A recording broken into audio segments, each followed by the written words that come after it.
नमस्कार, capital TV देख रहे हैं आप। मैं हूं आपके साथ पूजा। रिजल्ट ब्रेकिंग में बड़ी खबर आपको बता रहे हैं।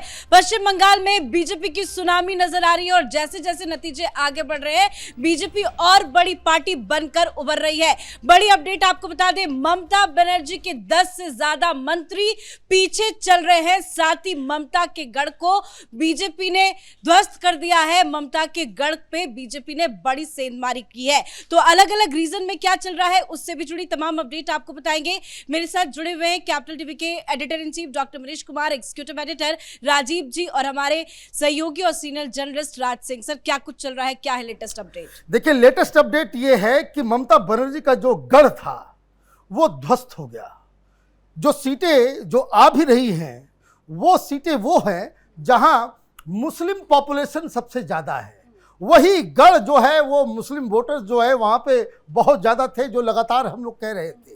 लेकिन समझने वाली बात क्या है?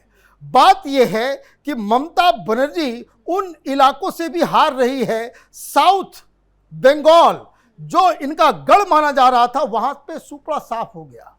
हम लोगों ने कैपिटल टीवी पे दो बातें कही राइट फ्रॉम द बिगिनिंग कि ममता बनर्जी ये चुनाव हार रही है, नंबर 1। नंबर 2 कि ममता बनर्जी के जितने भी विधायक वहां असेंबली में जाएंगे, ममता बनर्जी की पार्टी में मुस्लिम विधायक ज्यादा होंगे, हिंदू विधायक कम होंगे। वही ट्रेंड नजर आ रहा है। ऑफिशियली शाम तक जब तक रिजल्ट आएगा आपको मालूम चलेगा कि टीएमसी ओवैसी जैसी पार्टी हो गई है। It will turn into a pure Muslim party. ये हिंदुओं ने कमाल किया है पश्चिम बंगाल में। लेकिन एक बात और मैं आपको बताऊं, हमने बंगाल जाकर के एक ऐसे इलाके का पूरा रिपोर्ट आपको मैंने दिखाया था मनीष की रिपोर्ट में कि ये जो पूरा सुंदरबन का इलाका है जहां कभी भारतीय जनता पार्टी जीती ही नहीं, एक सीट छोड़ के बाकी सारी सीटों के ऊपर भारतीय जनता पार्टी जीत दर्ज करा रही है। चाहे वो गोसाबा हो, चाहे वो कुलतली हो, चाहे वो काकद्वीप हो, चाहे वो सागर हो, ये तमाम, चाहे वो कैनिंग हो, ये हमने बताया था कि किस तरह से वहां लोग दहशत में हैं। और उसी के आधार पे हम लोगों ने ये कहा था कि किस तरीके से पूरी की पूरी जनता वहां ममता के खिलाफ हो रही है और यही नजर आ रहा है। और आगे आगे देखिए क्या होता है कि जैसे जैसे ये ट्रेंड, अब तो ट्रेंड जो है बिल्कुल साफ साफ दिख रहा है कि वहां ममता बनर्जी हार रही है। भारतीय जनता पार्टी बहुमत का आंकड़ा बहुत आगे उससे निकल गई है। और सबसे बड़ी चीज जो इलेक्शन में देखा जाता है, can this is the trend, तो ये जो ममता बनर्जी की जो सीटें अभी दिख रही है वो धीरे धीरे और घटेंगी।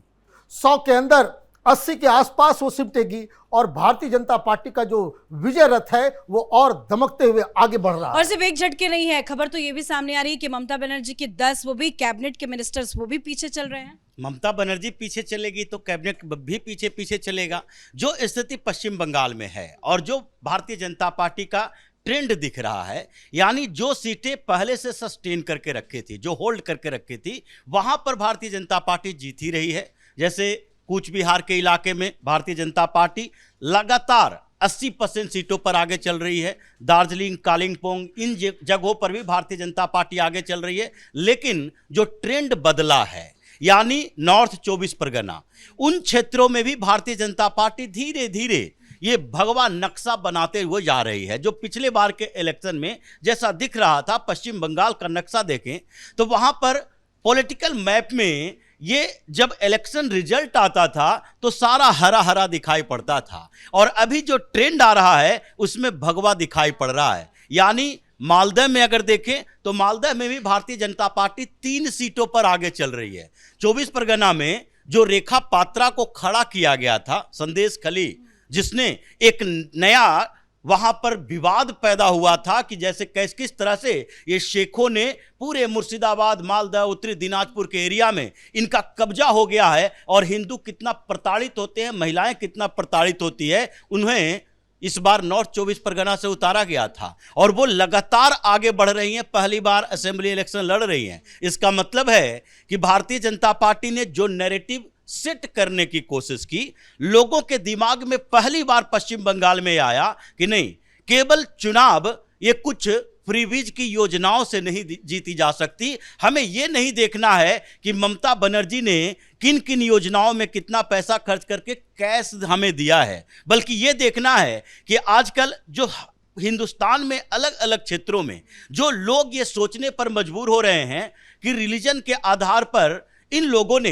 एक पॉलिटिकल रिलीजन नहीं बनाया, यानी पश्चिम बंगाल में या फिर साउथ इंडियन स्टेट में जब जाते हैं तो वहां पर हिंदू हिंदू तो दिखते हैं, वो अपने कर्मकांड, अपने पूजा पाठ, अपने प्रदर्शन में हिंदू दिखते हैं, लेकिन जब पॉलिटिकल हिंदू होने की बात आती है तो वो रीजनल हिंदू बन जाते हैं। यानी साउथ इंडिया में ये द्रविड़ पॉलिटिक्स हावी हो जाती है, पश्चिम बंगाल में ममता बनर्जी बंगला सेंटीमेंट को हावी करके किसी तरीके से इन लोगों को आउटसाइडर पार्टी बना देती थी। इस बार वो नहीं दिखा। इस बार भारतीय जनता पार्टी ने भी कुछ बड़े नेताओं को आगे किया, जैसे शुभेंदु अधिकारी को इतना हाईलाइट करने के पीछे एक बड़ी वजह यही थी कि कम से कम वहां तो दिखे कि भारतीय जनता पार्टी के पास एक स्टेट लीडर है जो ममता बनर्जी को चुनौती दिया था और आगे भी चुनौती देता रहेगा। तो जो पश्चिम बंगाल में ट्रेंड दिखा, चाहे मालदा में देखिए, मुर्शिदाबाद असेंबली कंस्टिट्यूएंसी जिसमें 22-22 है, वहां पर भारतीय जनता पार्टी अभी 8 पर आगे चल रही है।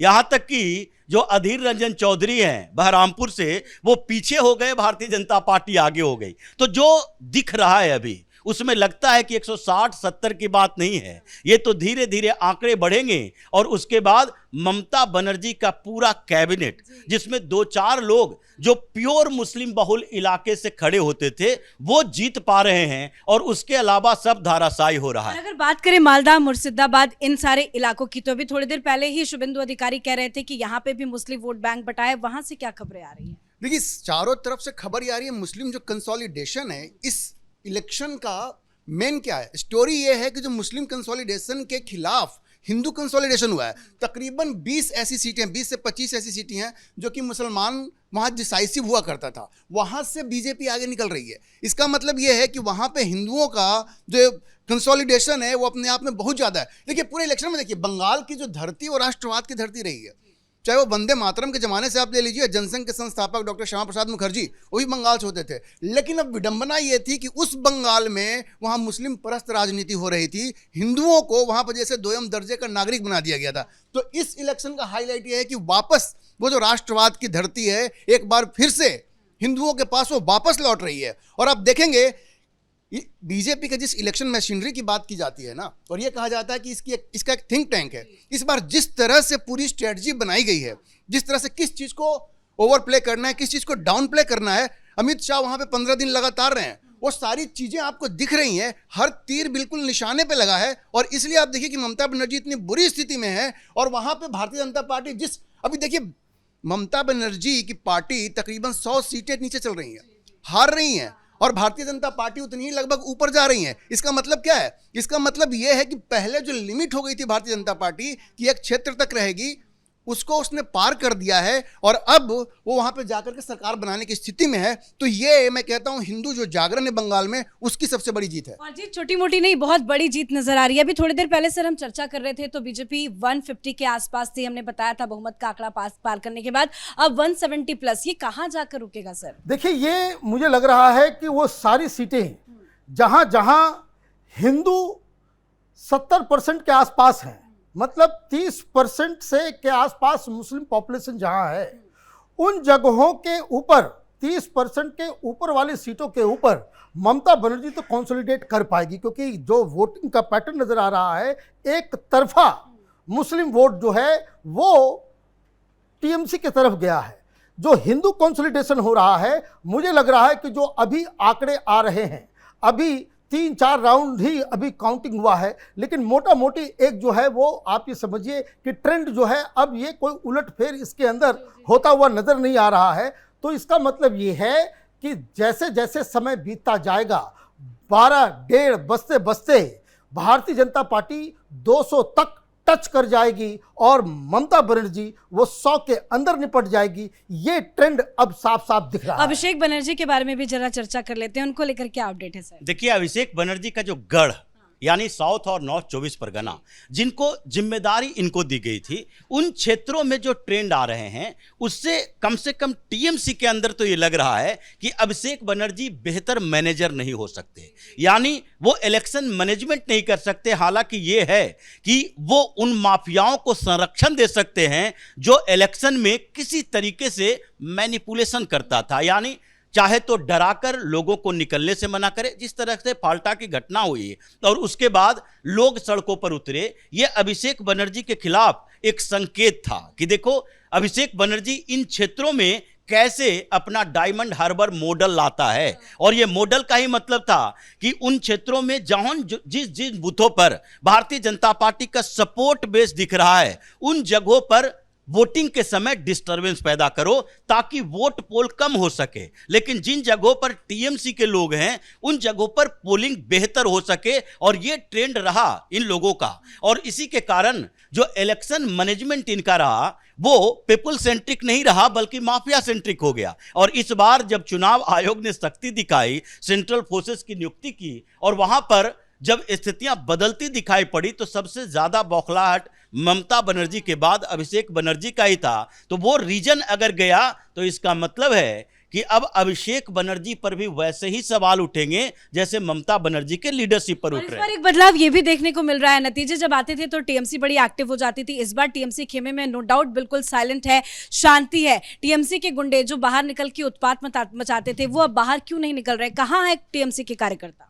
देखिए, टीएमसी के कार्यकर्ता, अब सब कुछ इस पे निर्भर करता है ना कि आने वाला समय किसका होगा। अब तो साफ साफ दिख रहा है कि वहां पे भगवा लहरा रहा है। पश्चिम बंगाल में जैसे पूरे कहते हैं ना कि हिंदू पुनर्जागरण जो फ्रेंच रेनेसां हुआ था, वैसे हिंदुस्तान में जैसे हिंदू पुनर्जागरण हो रहा है। अब देखिए, आपको तमिलनाडु से भी वही खबर आ रही है, एंटी हिंदू डीएमके पूरी तरह से हार गई है। और पश्चिम बंगाल में जो टीएमसी गुंडे हैं, अमित शाह ने कहा है कि इनको उल्टा लटकाएंगे। अब तो वो छिपने का सोचेंगे ना कि कहां जाकर के वो छिपेंगे। जब भारतीय जनता पार्टी की सरकार आएगी और जो जातियां इन लोगों ने की हैं और जिस तरह से 2021 का वक्त आप याद कीजिए ना, चुनाव के बाद किस तरह से प्रताड़ित किया, महिलाओं के साथ बलात्कार की घटना हुई, हिंदुओं की हत्या हुई, इस बार तो ये भागेंगे, मुंह छिपाएंगे, लेकिन वो बचने वाले नहीं है। अमित शाह ने कह दिया है कि उनको खोज खोज करके पकड़ा जाएगा और उनके साथ कानूनी तरह से जो न्याय होना चाहिए वो होगा। तो इसलिए वो तो भागने की फिराक में है। अब देखिएगा, इस बार वो ड्रामा नहीं कर पाएंगे क्योंकि सेंट्रल फोर्स भी है और अमित शाह की भी नजर है वहां पे। बिल्कुल, बहुत बहुत धन्यवाद सर, आप सही कहा। और अगर कुछ ड्रामा या उत्पात मचाने की कोशिश भी होगी